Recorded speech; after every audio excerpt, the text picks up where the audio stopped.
conlleva, cuando se comete un delito, el efecto final va a ser la pérdida de la vida de un ser humano, de alguien. Entonces, ¿qué tan importante o qué tanto tiene que ver el dictamen pericial dentro de esto? Muchísimo.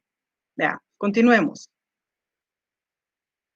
En el artículo 183, creo que les había mandado a decir desde antes y ahora en el transcurso de la semana, por favor que les recordaran que para esta clase es necesario que tengamos a la mano la ley del INACIP, Ley Orgánica del Instituto Nacional de Ciencias Forenses y el Código Procesal Penal. Entonces, comenzamos con el Código Procesal Penal, específicamente en el artículo 183. ¿Qué establece este 183?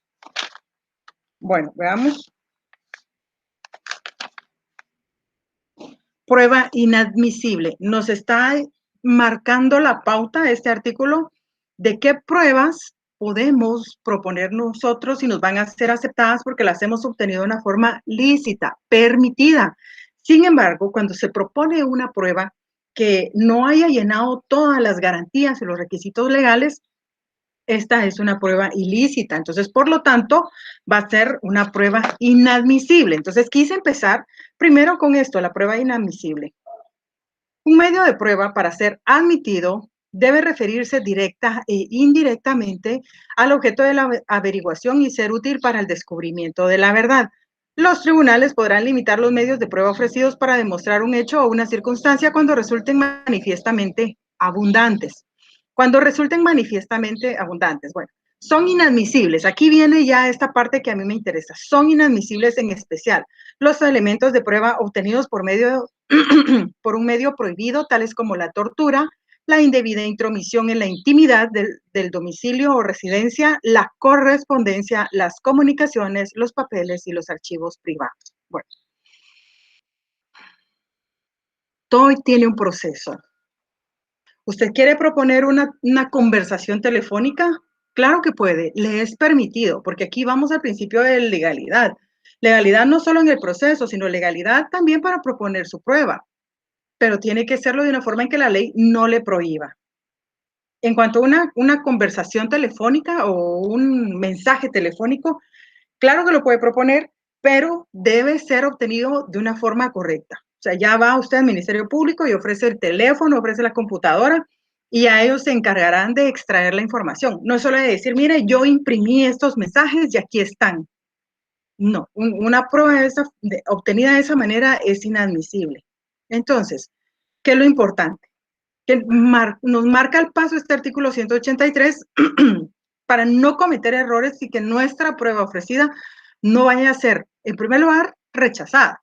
Y en la mejor de las fortunas, que no sea aceptada, que la acepte el juzgado, en el momento de diligenciarlo durante el debate, no le van a dar el valor probatorio por haber sido obtenida de una manera no correcta. Entonces, el 183 nos indica la forma en que va a obtenerse la prueba y cuándo puede ser rechazada por algún juzgado o tribunal. Ya mencioné aquí que es cuando es abundante. Bueno, y básicamente debe referirse directa o indirectamente al objeto de la averiguación. El artículo 186. Estamos siempre en el Código Procesal Penal. Valoración. Todo elemento de prueba para ser valorado debe haber sido incorporado al proceso conforme a las disposiciones de este código. Los elementos de prueba así incorporados se valorarán conforme pudiendo someterse a otras limitaciones legales que no sean las expresamente previstas en este código. Bueno, vemos aquí que nuestro sistema de valoración de la prueba en materia penal es la sana crítica razonada. ¿Y por qué la sana crítica razonada? Bueno, considero de que los legisladores en su momento vieron que era lo más adecuado y lo más objetivo, porque la sana crítica razonada nos abarca también elementos. Dentro de estos, yo creo que ya se los he mencionado a ustedes. Se encuentra la experiencia, la psicología y el sentido común. Entonces, la lógica, la experiencia, le va dando al juez también el conocimiento no solo de la ley, sino también acerca de una realidad que está viviendo el país y una realidad que por medio del conocimiento de cada uno de los casos que él conoce, le va a ilustrar de mejor manera los casos venideros. Entonces, el sistema de valoración de la prueba en el proceso penal, la sana crítica razonada. Y para darle la valoración, indica el 186 que todo elemento de prueba para ser valorado debe ser obtenido por un procedimiento permitido e incorporado al proceso conforme a las disposiciones de este código. Por ejemplo, si ustedes van a grabar una conversación con alguna persona y después la quieren proponer como un medio de prueba, obvio, esta conversación no va a ser, no es válida porque no tiene el consentimiento de la otra persona.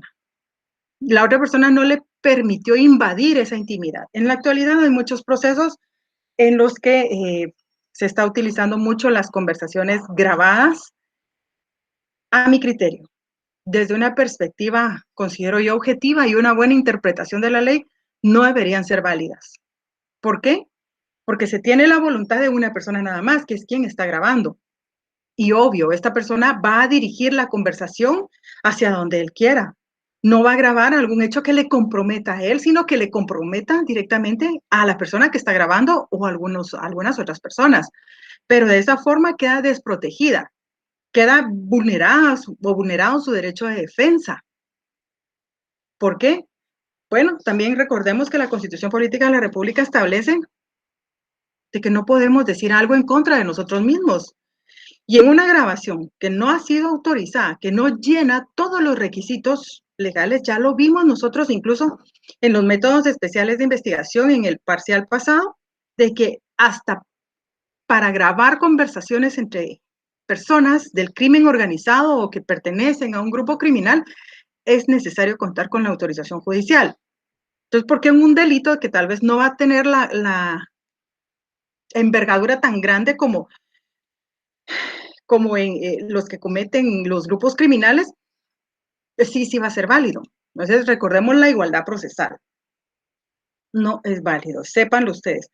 Incluso les comento de un caso que tenemos actualmente, es violencia contra la mujer en el bufete, en mi oficina.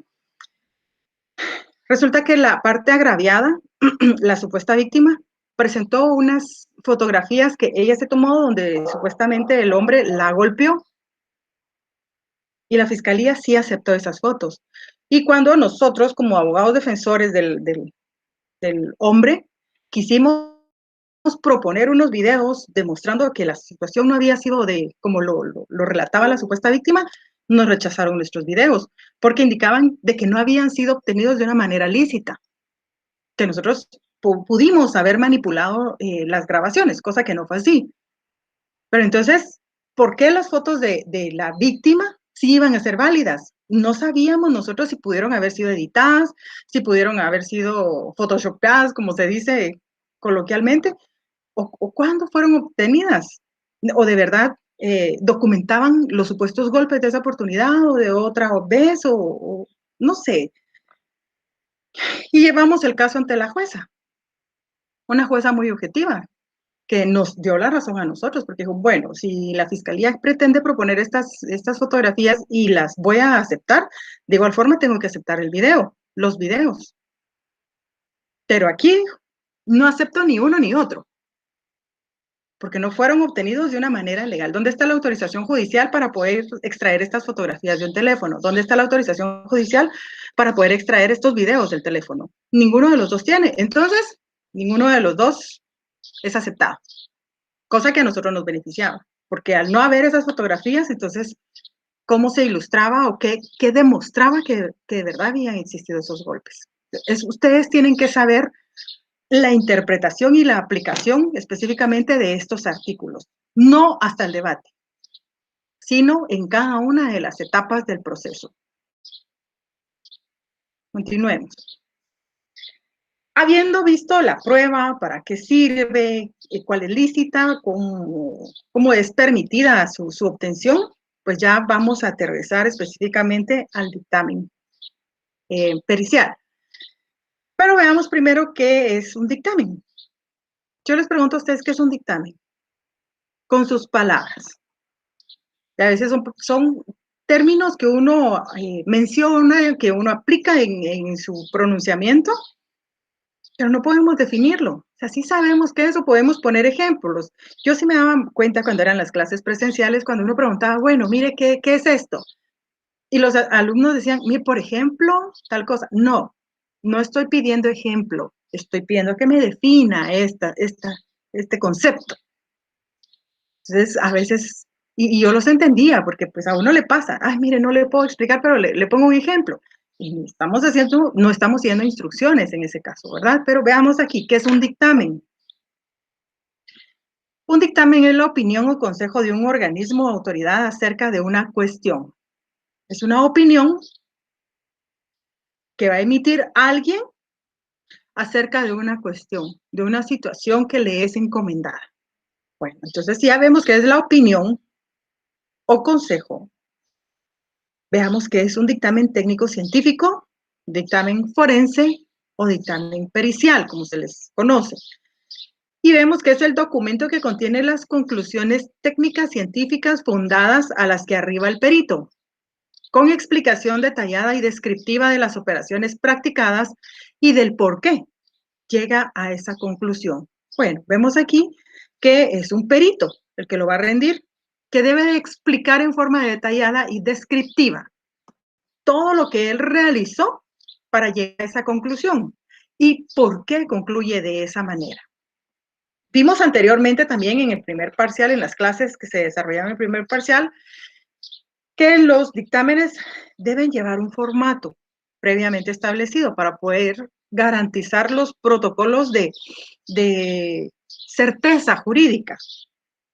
Entonces, siguiendo esos formatos que ya fueron establecidos previamente, el perito debe explicar por qué está llegando a esa conclusión. Es clases de peritaje, hay muchos. Bueno, veamos entonces, por favor, ya en la ley del INASIF, en el segundo considerando. Está el primer considerando, el segundo considerando. La función jurisdiccional necesita de medios de prueba válidos y fehacientes en los procesos judiciales y en consecuencia es indispensable la cooperación de los expertos y peritos en ciencias forenses que apliquen los avances tecnológicos, metodológicos y científicos de la medicina legal y criminalística como elementos esenciales en la investigación criminal y de cualquier naturaleza. Ese es de los considerandos, segundo considerando, del decreto número 32/2006 del Congreso de la República de Guatemala, que específicamente contempla la ley orgánica del Instituto Nacional de Ciencias Forenses de Guatemala. Mi ley también, pues tiene el reglamento, acuerdo número 001/2007. Pero veamos aquí en el segundo considerando. Indica que la función jurisdiccional, ¿quiénes ejercen esa función jurisdiccional? Ustedes ven en las noticias, y yo siempre les decía a mis alumnos en las clases presenciales, obvio, las personas que dan las noticias muchas veces no tienen conocimientos legales, pero bomberos, policías, muchos dicen, hemos llegado aquí al territorio jurisdicción de Villarreal y la jurisdicción de bomberos voluntarios, la jurisdicción de Policía Nacional Civil, en nuestra jurisdicción, dicen. ¿Pero tiene jurisdicción la policía? ¿Tienen jurisdicción los bomberos? Yo como abogada puedo decir mi jurisdicción, porque vivo pues en uno de los municipios de Guatemala. O el Ministerio Público puede decir mi jurisdicción, la jurisdicción del Ministerio Público. Aquí vemos que establece la función jurisdiccional necesita medios de prueba válidos y fehacientes en los procesos. ¿Qué procesos? No dice procesos policiales, no dice procesos bomberiles, no dice procesos ministeriales, dice procesos judiciales. Entonces, por favor, yo sé que puede que ya lo sepan, pero que quede bien claro, la función jurisdiccional compete única y exclusivamente a los jueces. ¿Por qué? Porque ellos van a ver procesos, aquí mismo lo dice, judiciales. un bombero, con todo el respeto que ellos se merecen y admirable la labor que realizan, igual elementos de Policía Nacional Civil, todas las personas que están trabajando en las calles, ese trabajo de campo complicado, duro, muy absorbente, no tienen a su cargo procesos judiciales. Entonces, función jurisdicción, hasta los periodistas dicen, en esta jurisdicción, no es jurisdicción de prensa, de medios de comunicación, le compete, es un privilegio de los jueces nada más. Un juez sí puede decir en mi función jurisdiccional o en mi jurisdicción, ¿ya? Porque es a ellos únicamente los que van a conocer los procesos judiciales. Y ellos son los que van a necesitar esta opinión de expertos y peritos en ciencias forenses, dice. Ellos sí estarán capacitados para poder aplicar la tecnología, ya sea los métodos también científicos. Básicamente, el INASIF es eminentemente científico y de medicina legal y criminalística. ¿Por qué habla aquí de la medicina legal? ¿Por qué? Porque vemos de que este es un ámbito muy exclusivo de los médicos forenses. Un médico que ingresa a las filas del INASIF va a recibir la capacitación y cursos constantes para poder emitir sus dictámenes o sus peritajes médicos legales. Un médico, el médico de cabecera, mi médico que me ve, que está por aquí en un hospitalito cerca de mi casa, él no puede rendir un dictamen médico forense mío. Ellos, es otro su ámbito de aplicación, siempre dentro de la medicina. Bueno, entonces vemos aquí que como elementos esenciales en la investigación criminal y de cualquier naturaleza. Veo que hay menos estudiantes en esta oportunidad. ¿Qué pasaría? Voy a dar un poco de tiempo más para poder... Cuando yo les digo que estoy viendo la asistencia, no hay necesidad de que ustedes me manden y me digan mi número de carnet, licenciada, es esto, para cuestiones de asistencia, aquí me reporto. No hay necesidad de que lo hagan en el correo. Yo aquí, nosotros todos los docentes tenemos una bola de cristal aquí, a la par, ya la universidad nos la proporcionó, y entonces aquí vemos, así vemos quiénes están conectados y quiénes no. Entonces, ahorita yo acabo de consultar mi bola de cristal y me dice que hay menos estudiantes que antes de la Semana Santa. Bueno, no son bromas, pero sí nosotros sabemos cómo ver las cuestiones de asistencia, y como les digo, no hay necesidad de que ustedes saturen el correo mandándome su asistencia. Yo sí sé quiénes se han conectado y quiénes no. Bueno, continuemos. El INASIF tiene como finalidad principal la prestación del servicio de investigación científica de forma independiente, emitiendo dictámenes técnicos científicos. Prestará sus servicios a requerimiento o solicitud de ¿quiénes? ¿Quiénes le van a solicitar su intervención? Esto se encuentra en el artículo 2 de la ley del INASIF. Aquí vemos los fines. Entonces, tiene como finalidad principal la prestación de servicios de investigación científica de forma independiente, emitiendo dictámenes técnicos científicos. Bueno, veamos aquí también. Prestarán sus servicios a requerimiento o solicitud de jueces o tribunales en materia penal.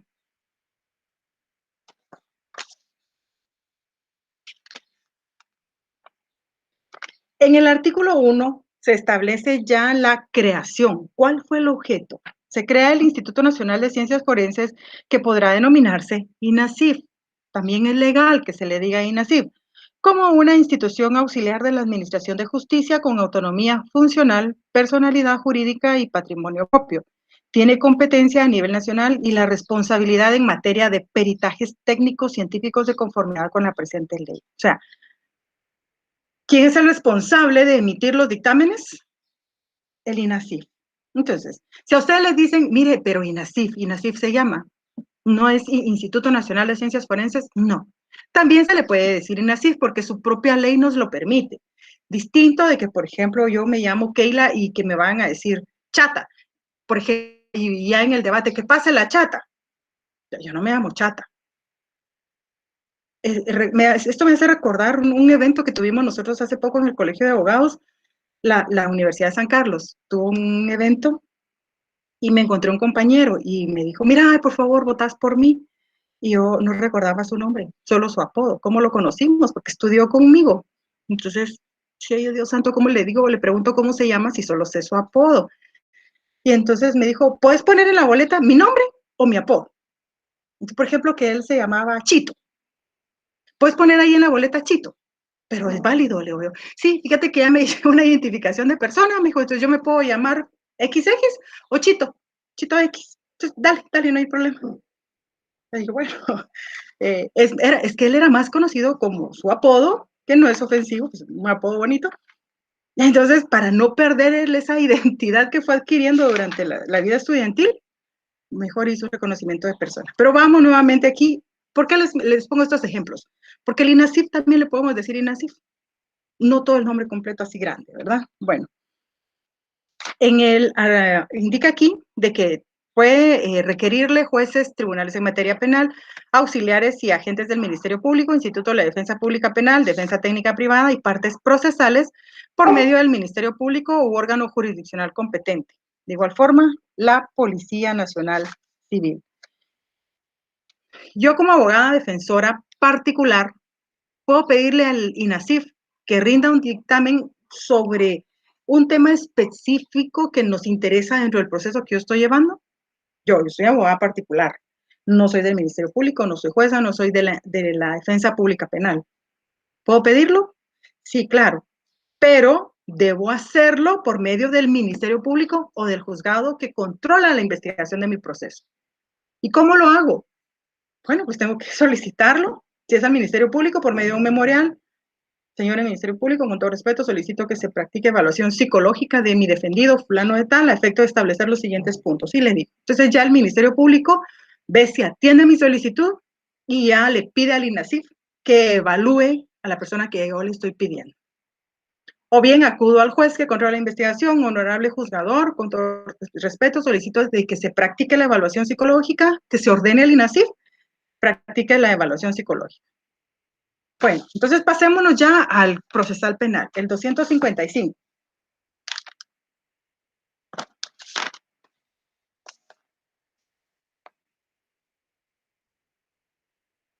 Ay, creo que puse mal el artículo. Déjenme verificar bien el artículo y se los confirmo más adelante. El Ministerio Público o el tribunal podrán ordenar peritación a pedido de parte de oficio cuando para obtener, valorar o explicar un elemento de prueba fuera necesario o conveniente poseer conocimientos especiales en alguna ciencia, arte, técnica u oficio. Creo que agarré uno de mis códigos que no está reformado y el 255 me corresponde a otro artículo.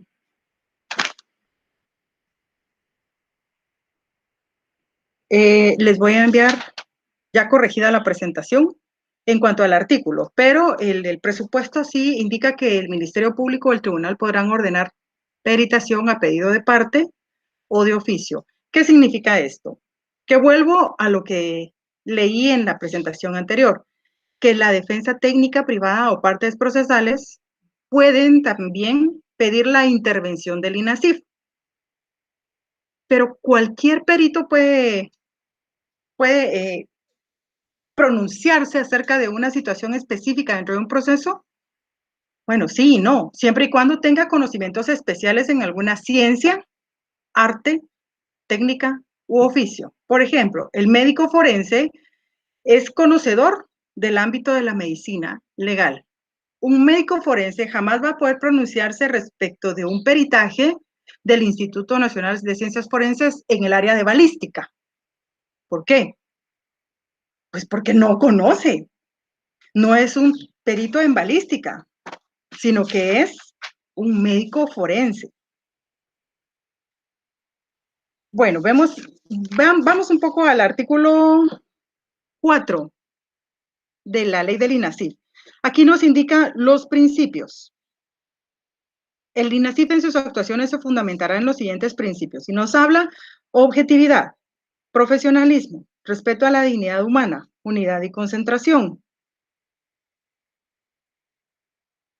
Aquí indica que la unidad de concentración, el INASIF, sistematizará y clasificará toda la información que procese facilitando la consulta de la misma a las personas interesadas. Coordinación interinstitucional. Los organismos e instituciones del Estado deberán cooperar con el INASIF. F. Publicidad y transparencia, actualización técnica, gratuidad del servicio. Y luego, en el artículo 5, ya nos indica la oportunidad de intervención. El INASIF no podrá actuar de oficio y realizará los peritajes técnicos científicos conforme a la presente ley. Bueno, el INASIF por sí solo jamás va a venir y de una forma oficiosa a decir, mire, señor fiscal, señores jueces, yo tuve conocimiento de que hubo una balacera allá en, en la zona X y pues yo andaba por ahí, recogí los indicios y aquí está el resultado del peritaje. No pueden hacerlo, tiene que ser a solicitud de alguna de las partes, ya sea juez o ministerio público. Bueno, continuemos. Orden de peritaje. El tribunal de sentencia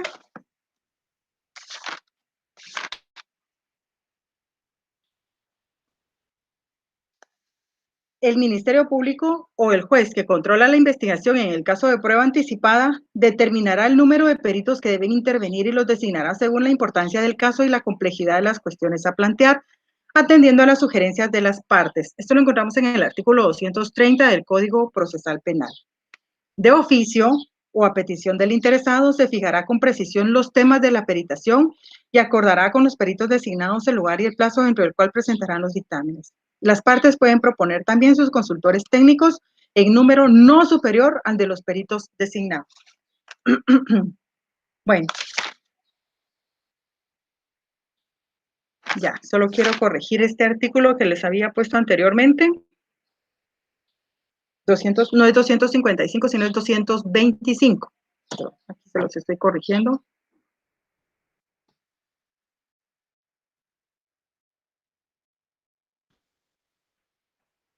Bueno, ahí está. Esto es de la peritación. Que les había dicho hace un momento que había puesto mal el artículo, que era el 255, pero el correcto es 225. Sigamos en el 230.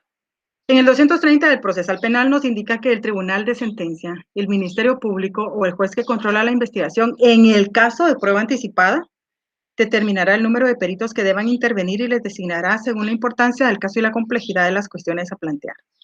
¿Por qué el juez, los jueces o los fiscales van a determinar el número de peritos que deben intervenir? Bueno, no hace muchos casos, este es un caso ya finalizado, se hizo un allanamiento, inspección, registro y secuestro, y obviamente pues detuvieron a una persona en flagrancia, que es mi defendido. En este allanamiento encontraron un montón de manuscritos, muchísimos manuscritos. Estamos hablando que de alrededor de 20 cuadernos escritos a mano y otros documentos. Y todos esos documentos por peritos del INASIF para establecer quién los había escrito y si, bueno, entre otros puntos, ¿verdad? Pero eran muchos cuadernos. Entonces, la jueza que controlaba la investigación, que conocía el proceso, se dio cuenta inmediatamente que un perito no iba a poder hacer todo eso en una diligencia. De tomar las muestras escriturarias para poder hacer el cotejo de las muestras que había recibido por parte de los indicados para establecer si alguno de ellos había escrito lo de los cuadernos. Eran muchos cuadernos, eran muchas agendas. Entonces indicó que vengan 3 peritos. Que agarren los cuadernos de cada uno de los que se le encontraron a los indicados y que iban tomando las muestras escriturarias. 3, porque si hubiese sido un perito, yo les aseguro que todavía estuviéramos ahí practicando la diligencia y tomando las muestras escriturarias. ¿Por qué? Porque aquí indica acerca de la complejidad del caso. Pues tal vez el caso no era muy complejo, pero sí era muy extenso. Bueno, continuamos en el 234. Aquí ya caemos directamente al dictamen. ¿Cómo va a ser el dictamen que el perito va a rendir? El dictamen será fundado y contendrá una relación detallada de las operaciones practicadas y sus resultados, las observaciones de las partes o de sus consultores técnicos, y las conclusiones que se formulen respecto de cada tema pericial, de manera clara y precisa. Este se entregará por escrito, firmado y fechado. Tiene que llevar esos 3 requisitos por escrito. No va a llegar el perito en el momento del debate o de la audiencia, va a decir, fíjese que yo me lo sé de memoria y aquí ahorita le recito el dictamen que yo practiqué a la persona o, no sé, o al indicio que se me dijo que debía analizar. Yo me lo sé, yo lo puedo hablar. No es válido, porque tiene que ser entregado por escrito y tiene que ir firmado y debe llevar la fecha en que es rendido el mismo. Peritaciones especiales. ¿Qué pasa en el caso de una peritación? En las presentaciones anteriores hablaba de situaciones, indicios o evidencias que son remitidas a cada uno de los laboratorios de INASIF. Pero ¿qué pasa con una peritación especial de las que contempla el 238? La autopsia. ¿Cómo se procede en este caso? Bueno, aquí el 238 nos indica en qué casos se aplica esta peritación especial y menciona que en caso de muerte violenta o sospechosa de criminalidad, el Ministerio Público o el juez ordenarán la práctica de la autopsia, aunque por simple inspección exterior del cadáver la causa aparezca evidente. No obstante, el juez, bajo su responsabilidad, podrá ordenar la inhumación sin autopsia en casos extraordinarios cuando aparezca de una misma manera manifiesta e inequívoca la causa de la muerte. ¿Qué sucede aquí? ¿Para qué es necesario la autopsia? Indica que es en caso de muerte violenta. Muerte violenta, ¿cuál es la muerte? Vemos las noticias, todas esas personas que mueren en las calles, en sus casas, bajo por proyectiles de arma de fuego, por heridas de arma blanca, punzocortantes, tantas formas de muerte violenta, por envenenamiento.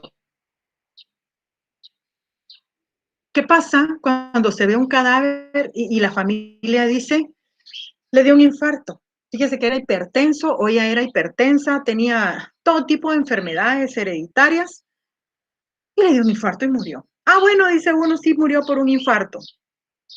¿Y qué pasa si lo envenenaron? Por eso indica aquí que, aunque a simple inspección exterior del cadáver, la causa parezca evidente, parezca de que, ay, sí le dio un infarto. Pues nosotros no somos conocedores, así como a ojo de buen cubero, por así decirlo, ay, este le dio un infarto o le dio un derrame. No, muchas veces hay una muerte violenta detrás de la supuesta muerte, pues rápida o dulce, como le digo yo. Entonces, es necesario la peritación. Vamos en el 241. No puedo entrar más a detalles aquí porque pues ya el tiempo se me está acabando para poder, quise presentarles imágenes de algunas necropsias, pero no puedo. Incluso en algún momento me tocó a mí impartir en las clases presenciales medicina forense. Yo soy abogada, pero me auxilié de un médico forense del INASIF y él era el que iba a dar estos temas muy puntuales y eran tan apasionantes esas clases, pero lamentablemente pues hoy debimos haber cambiado este sistema de dar clases y se nos hace más pequeño el tiempo. Pero vamos en el artículo 241, siempre el Código Procesal Penal, peritación en delitos sexuales. La peritación en delitos sexuales solamente podrá efectuarse si la víctima presta su consentimiento y si fuere menor de edad con el consentimiento de sus padres o tutores, de quien tenga la guarda o custodia o en su defecto del Ministerio Público. Aquí quiero hacer un poco de énfasis. Indica que en su defecto del Ministerio Público. Puede que en algún momento una niña sea rescatada, o un niño, un menor de edad vaya a ser rescatado, porque se tiene sospecha de que viene siendo violado o agredido sexualmente. Entonces, un médico forense debe establecer estos puntos específicos. Pero ¿qué va a pasar? Quien lo tenga a su cuidado y en algún momento haya consentido que se vulnerara su integridad o su indemnidad sexual, va a decir, no, yo no autorizo que se le haga un examen tan invasivo en sus partes íntimas, porque es un niño, es una niña. No, no, no, no, no, yo no quiero eso. En mi caso como fiscal sí se daban muchas veces eso. Los propios padres se oponían a que un perito, un médico forense, evaluara a la víctima. Entonces, ¿qué pasa? Ay, como el papá no quiere, pues ni modo, ¿verdad? No podemos y va a quedar un caso impune o siga usted cometiendo ese delito. No, ya se está allí en el momento en que ya se rescató a la víctima, ya no se puede permitir que eso continúe. Pero yo como Ministerio Público, entonces doctor, yo sí doy permiso, evalúelo. Tampoco, porque yo no tengo a mi cargo la guarda o custodia. Yo no represento los intereses del menor más que desde el ámbito penal, pero no en el resto de intereses del niño o de la niña. ¿Quién sí lo puede hacer? Procuraduría General de la Nación. Ah, bueno, ¿usted papá no quiere? ¿Usted mamá no quiere? No. Ah, bueno, entonces en ese momento se pide la intervención inmediata de la Procuraduría General de la Nación, PGN, y por favor, miren, nos encontramos ahorita en la sede de Gerona o nos encontramos en tal lugar.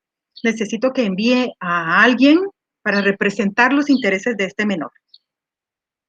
Y efectivamente ahí le mandan a uno un abogado de PGN y aunque los papás digan que no, PGN va a decirle al médico forense, yo en representación como abogado del Estado, velando por los intereses de todos los niños, ancianos, minusválidos, desválidos, si doy autorización para que se le evalúe a este menor de edad, aun cuando los padres digan que no.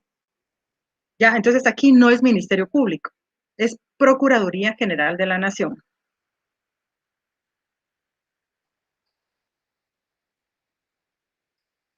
En el 242 vemos el cotejo de documentos. Para el examen de cotejo de un documento, el tribunal dispondrá la obtención o presentación de escrituras de comparación. Los documentos privados se utilizarán si fuere indubitados y su secuestro podrá ordenarse, salvo que el tenedor sea una persona que deba o pueda abstenerse de declarar como testigo. También podrá disponer el tribunal de que alguna de las partes escriba de su puño y letra en su presencia un cuerpo de escritura. De la negativa se dejará constancia. En el caso mío, como yo les mencionaba, donde estaban ya tomando muestras escriturarias, mi cliente estaba seguro que no había escrito en ningún cuaderno o ninguna agenda. Yo le pregunté, ¿estás seguro? Sí. ¿No escribió nada? No, ahí no escribí nada. Ah, bueno, entonces pues de sus muestras nos va a beneficiar. Pero ¿qué pasa si él me hubiera dicho, mire, licenciada, yo sencillamente no quiero ni siquiera contarle a usted qué pasó? Sencillamente no quiero dar mis muestras. ¿Lo pueden obligar los jueces? No. Sencillamente, como aquí lo establece el artículo 242, se deja constancia de que no quiso dar muestras. No quiso dar y punto. Se acabó. Entonces no se puede hacer ese peritaje. Partes del dictamen médico legal. Bueno, aquí tomé como modelo un médico legal, distinto de un peritaje de un dictamen de balística, toxicológico, psicológico, psiquiátrico, o sea, hay tantos. Aquí en la ley del INASIF ustedes van a encontrar cuáles son los servicios y los ámbitos que analiza o estudia los peritos del INASIF. Bueno, las partes del dictamen médico legal. Primero lleva un preámbulo. En el preámbulo encontramos los datos generales del evaluado, es decir, de la víctima, o puede ser del sindicado también. Nombre, edad, género, dirección, ocupación, relación que tiene el evaluado con el acusado. Luego, quién emite el informe, constancia de que se emite bajo juramento de ley, fecha de la peritación y quién lo solicitó. Historia médico-legal. Aquí estamos ya hablando específicamente de los médicos forenses. Se hace un relato, esto lo lleva también este dictamen pericial. Se hace un relato detallado del hecho, tratando de contestar las preguntas. ¿Cuándo? ¿Quién? ¿Qué? ¿Con qué? ¿Cómo? ¿Por qué? ¿Y dónde? Antecedentes. El dictamen médico legal debe llevar antecedentes. Consigna todos los datos de interés que tengan relación con el caso. Ejemplo, de atención hospitalaria, ginecobstétricos, traumáticos, médicos. Exposición. Vamos a la evaluación médico-legal. Contiene una valoración completa de las lesiones objeto del examen que deben incluir área anatómica en donde se encuentra, forma, longitud, ancho, profundidad, colores, bordes y características especiales de algunas de ellas.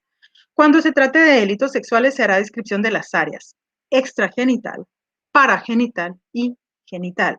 Si existe algún tipo de secreciones o enfermedades también de transmisión sexual. Todo esto lo debe contener el dictamen. Conclusiones. En caso de lesiones deberá contener tiempo de tratamiento médico, tiempo de incapacidad para el trabajo, si quedará o no cicatriz facial visible y permanente, si quedará o no deformidad en el rostro, si quedará impedimento total o parcial, si el informe es o no definitivo. Laboratorios. Se consignará si es necesario efectuar algún tipo de examen de laboratorio y los comentarios serán los que el médico considere pertinente y útiles.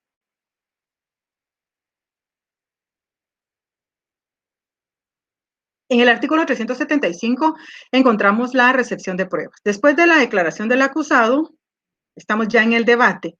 El presidente procederá a recibir la prueba en el orden indicado en los artículos siguientes, salvo que considere necesaria su alteración. Primero, en un debate van a pasar los peritos. El presidente hará leer las conclusiones de los dictámenes presentados por los peritos. Si estos hubieran sido citados, responderán directamente a las preguntas que le formulen las partes, sus abogados o consultores médicos. En un debate siempre van a pasar primero los peritos. Luego viene el examen de testigos y peritos, y el presidente del tribunal moderará el interrogatorio y no permitirá que el testigo o perito conteste preguntas capciosas e impertinentes. En el artículo 380 habla de otros medios de prueba. Las cosas y otros elementos de convicción secuestrados serán exhibidos en el debate. Las grabaciones y elementos de prueba audiovisuales se producirán en la audiencia según la forma habitual. Es decir, si hay algún indicio o alguna prueba material que haya sido analizada por el perito, se le va a poner a la vista. En el artículo 385, luego vuelvo nuevamente a la sana crítica razonada. Es la forma de valorar la prueba, y aquí les indico que la sana crítica, en qué consiste la definición, y para no quitarles más tiempo, termino ya con las 5 preguntas. Estas 5 preguntas pues se encuentran a lo largo del desarrollo de esta clase, que espero que haya sido de mucha comprensión para cada uno de ustedes. No pude leer cada una de las leyes, porque pues, me llevaría mucho tiempo, pero ustedes ya están en la obligación de leerlas, de analizarlas, de subrayarlas para su continuación de estudio más adelante. Ha sido todo por hoy. Les deseo una muy buena mañana y éxitos en su continuidad de labores. Hasta luego.